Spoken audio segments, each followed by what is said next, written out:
Ассаламу-алейкум. Менің қолымда Honor Magic 7 Pro. Қолданғанына бір аптадай болды. Айтатын сөз көп. Жайғасып отырыңыздар, шай қойыңыздар. Бұл смартфон туралы саған ешкім айтпайды, ал сен білуің керексің. Әсіресе ойын ойнайтын болса. Ішкі жады 512 гигабайт. Саған жететін шығар. Бірақ өкінішке орай бұның ішінде қосымша карта қоса алмайсың. Яғни 512. Оперативті жады 12 гигабайт. Ал егер ішкі жады көп болса, оған тағы да 12 гигабайт қосылады, яғни 24 гигабайт оперативті жады болады. Сенде қанша? Комментарийге жаз. Қазір барлық телефондарда Gemini жасанды интеллекті бар. Бұнда да бар. Бірақ ол туралы тоқтамай қойын, ол туралы бөлек видео керек шығар.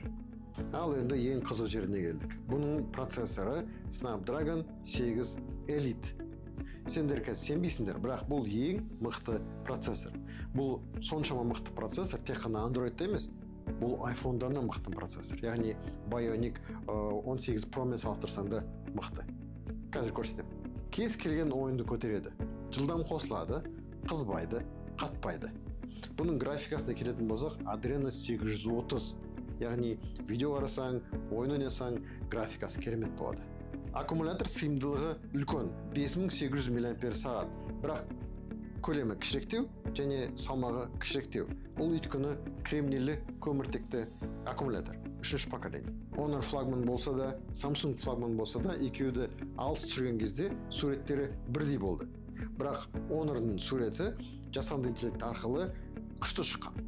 Енді менің ойымша басқа смартфондар жасанды интеллектпен камерасын байланыстыратын шығар. Сонымен қорытындылайтын болсақ, Honor Magic 7 Pro барлық жағынан жақсы болып тұр. Камерасы да мықты, аккумулятор да еркінге жетіп тұр, процессор да топ болып тұр.